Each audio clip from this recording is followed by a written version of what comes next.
Hello everyone, my name's David Edgar, I'm the host of Heart and Hand Rangers podcast, and I'm joining you today after Rangers' 3-0 victory at Dens Park over Dundee to get through to the semi-finals of the Scottish Cup for the first time in 4 seasons. Yes, it's been a long time. Our cup record has been absolutely dreadful, and after some sloppy Sundays following big European results recently, I think there was a sense of concern among the support. I certainly felt it before we went up there, wondering what we were going to get, but we needn't have worried. The manager made a few changes. Philip Helander came into the side. Aaron Ramsey came into the side. Good to see. James Sands was in as well. And to be fair to Rangers, they just took the game by the scruff of the neck from the start and really weren't in any trouble. From a corner, Philip Helander's header was cleared off the line, but Connor Goldson was there to finish it off.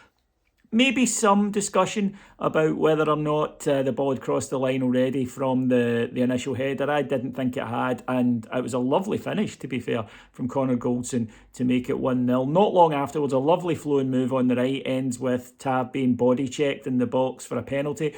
Initially, I thought maybe that's a little bit soft, but having watched it back, and I think you can always tell by players' reactions, the Dundee players who quite rightly were upset about a pass back being awarded that never was, didn't protest this at all. Tav continued his excellent penalty taking with another top corner effort.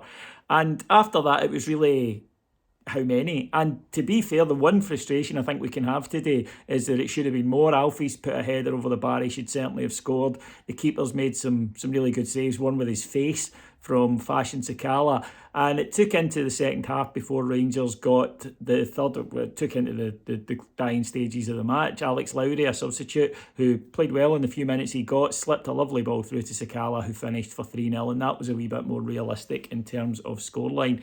Rangers never really under any pressure. There was one header at 1-0 from a set piece that Dundee should have done better with, but that apart, it was a controlled performance. I think you could tell that Dundee are a side lacking a bit of confidence. But even so, what pleased me a bit today was that Rangers didn't allow themselves to be sucked into a battle. The pitch was awful. I mean, it was like a ploughed field. And you had to allow for that, but I thought they did. A couple of unsung heroes I'd like to pick out. Ryan Jack and James Sands, I thought today absolutely controlled the game. They were just brilliant at being there, at winning possession, at shutting Dundee down whenever they did emerge with the ball and getting Rangers going again. And when Rangers do that to teams, I think you can see the pilot light just gradually die in the opposition. The Dundee players will sleep tonight because they've been chasing the Rangers team for 90 minutes. Good solid victory, minutes as well for guys who needed it, like Ramsey, but also good to see Charlie McCann and good to see Alex Lowry getting more in. Lowry continues to catch the eye. There's really something about this kid, and hopefully we'll see him get some more minutes before now and the end of the season. So we're through, and that's great. That's all you need to be, but we went through at a canter, really. And our Scottish Cup record is really poor. I mean, already Giovanni Van Bronckhorst has done better than Steven Gerrard. That's how bad our Scottish Cup record had been with 3 quarterfinals in a row. But I'd like to see us go now with a bit of confidence into this. We know our Hampden record is really poor, which it is. So you need to set it right. It's that simple, and this is a good opportunity to do it.